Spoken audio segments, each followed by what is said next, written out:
What's going on, guys? Welcome to Basement Bar Beers, Beards, and BS. On today's episode, rattly gas cap on the Street Bob. So, it's really annoying. All right, so the gas cap on this bike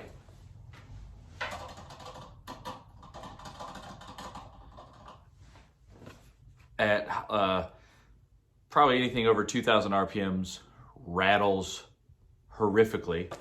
So I called my buddy Tim, who is the parts manager at a local Harley store dealership. Got me a flush mount. Doesn't say on there. I got the black one. Did not get chrome. I did get the black one. This hopefully will resolve my issue. So I'll toss this on real quick and go from there. But this is, so you guys can see this. It is for Softail. It is for my bike. If you need the part number, that was it. So this is the cap. Nice and simple, nothing fancy, spring loaded. You push it down, twist it, it locks in place, which is really nice.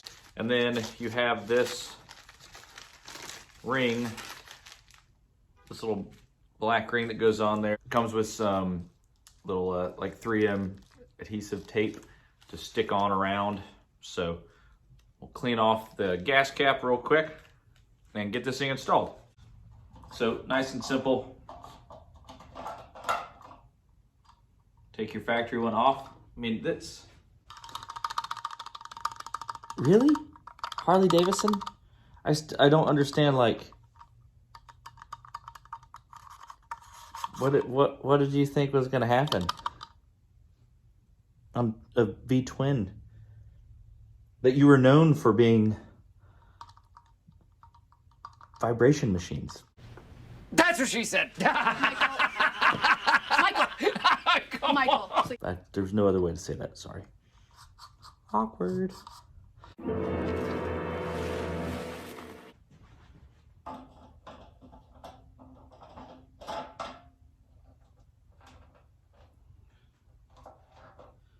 Nice and simple. So you push it down, twist it, it pops up. Then you just unscrew it out. Nice and simple. Really should have some adhesive promoter, but I don't have any. So there's two different notches on here. There is a A and B, which is a square notch, and a little V shape. This one is the V shape. So the tank is not perfectly round, so obviously that's not perfectly round either. So you make sure you point that forward on this one.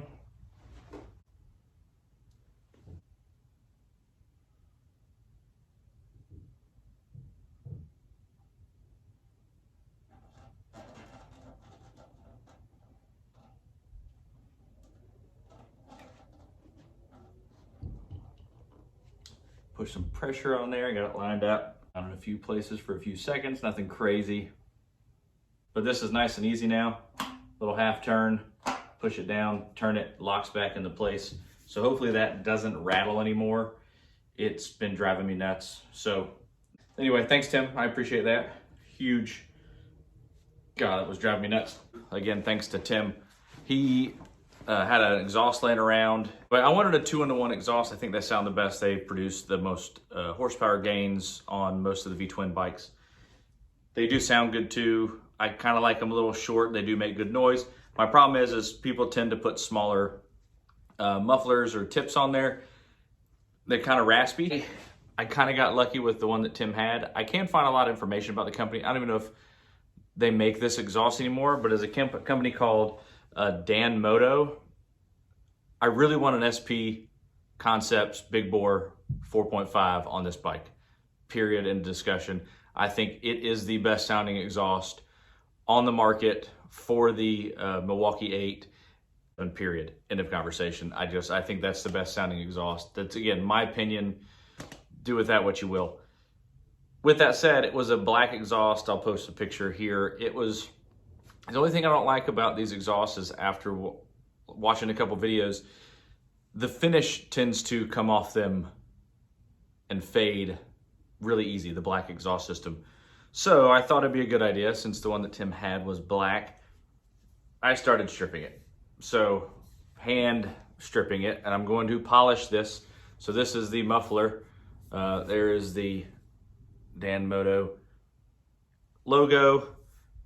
It does have a baffle that is removable. I think you just pull those out, the whole baffle comes out. I probably will be running a baffle because I think it just sounds better. It's a better tone. Anyway, I did start to strip these pieces as well and started to polish some of these pieces. Again, they still need a ton of work. They are nowhere near done, in my opinion. It's got all the places for the O2 sensors. This one is the one I've spent the most time on. It is the cleanest. Still need to spend some time around the edges. There's still a little bit of black residue around the welds there and around the bung for the O2. Also up around here, you can see there's still a little bit of black left from the heat paint that was on here. Anyway, I've been trying to clean these up. I think these are gonna be a good contrast on the bike. Again, shout out to Tim. Thank you so much for that. I think it's gonna be a stellar exhaust. I think it's gonna sound good. And there is a joke that loud pipes save lives. It is true. People are oblivious. They're on their phones all the time. I've used to ride down the road and see people reading books have it on their freaking steering wheel, reading books, reading the newspaper. Now everyone's driving with their phone in their hand and they're texting and scrolling through Facebook or watching TikToks or YouTube videos while they're driving at 80 miles an hour down the highway. The problem with a bike that sounds like a giant sewing machine with no exhaust on it, the stock exhaust from Harley Davidson, is nobody knows you're next to them. I try not to ride in blind spots. I always try to make sure I can see the person's face in the side view mirror or the rear view mirror. But it doesn't matter sometimes. Because they don't hear you, they don't see you. So I'm very excited to have hopefully a pretty loud or louder exhaust on this bike. Let's be honest, most Harley riders, their horn is their throttle. They rev bop, bop, bop, bop. Ding ding ding ding ding ding ding ding ding dum dum bum bum bam bum bum bum bum bum bum bum bum bum bum bum bum bim bum bum bum bum bum rim run run ram ba ba ba ba. Rev the throttle at you to get your attention. Most people on Harleys don't look for their horns to honk honk at you. So with that said, I'm very excited about this exhaust. I'm trying to decide which tuner I want to get. There are a couple options, but the two that I'm kind of looking at are the Screaming Eagle Pro tuner from Harley Davidson. But after watching, I think it was one of Blockhead's videos that they did a dyno with a Screaming Eagle Pro tuner, the Power Vision 4, and a custom. They all jumped about 10 to 15 horsepower from the Screaming Eagle one to the version 4 and to the custom tune. It went from like about 100 horsepower to about 124 horsepower. Now again, I'm pretty sure that the bike they had on the dyno did have a cam in it, so I may not see those numbers.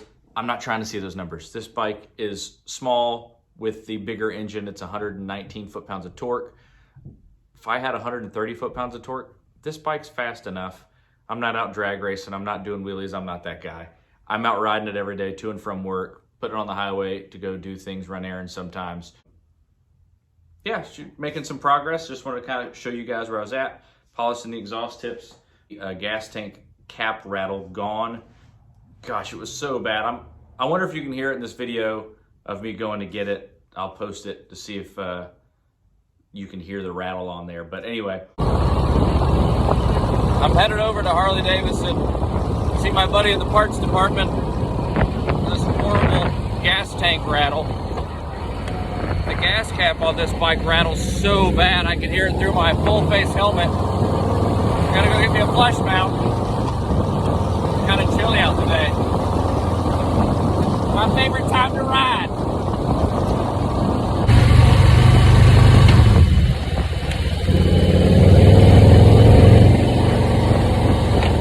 Trying to get into doing some reviewing. I have reached out to a few companies because I am in the market for a new helmet to see if they would be interested or allow me to do some helmet reviews. we'll see what happens. I'm not holding my breath. It would be pretty cool. But again, as much as I'd like the Senna helmet as how it fits and how it feels and it's modular, those are good things. The Bluetooth in that helmet is trash. The audio quality is trash. I want to update that helmet, but I can't update the helmet because there's an issue with either the cable that I have, and I've tried every blasted cable in this house, even the one that came with it, and they're telling me that I've got the wrong software, they don't recognize the helmet. Then after getting on forums, it's a known issue with Senna. Senna, we spent a lot of money on these helmets and all these products, and they're crap. It doesn't make sense to me. So I'm getting rid of my Senna helmet and I'm looking for a new helmet that has Bluetooth built in, that if it's modular, even better. I do prefer a modular helmet now. At my age, I'm 44 years old. I mean, I love a skid lid or 3/4 helmet look really cool, but at this time of the season of my life, I like a full face and I prefer the modular full face. Anyway, I'm hoping to get into some reviews, but anyway, until the next beer, until the next brew, until the next bike, I just think that's somebody's other YouTube channel. Anyway, until the next video, I'll catch you guys next time. Cheers. I'm gonna go back and see if my Eagles won. Fly, Eagles, fly.